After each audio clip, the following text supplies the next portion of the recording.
ಬಾಯ್ಸಿಗೆ ಮಾತ್ರ ಈ ಕಡೆ ಕಳಿಸ್ಬಿಡೋಣ. ಬಾಯ್ಸ್ ನಾನು ಬಂದ ಸರ್ ವಿಡಿಯೋದಲ್ಲಿ.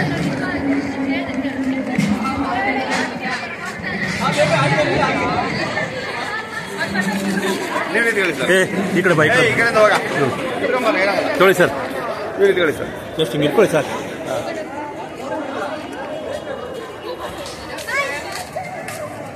ಹಾ, ಅವಳು ಕನ್ನಡಕ ಸೃಷ್ಟಿ.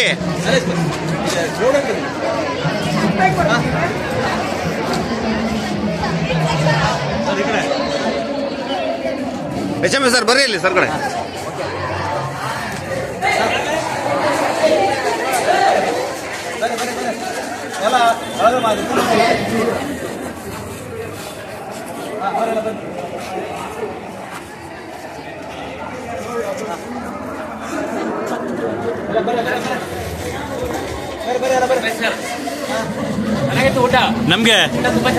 ನಮ್ಗೆ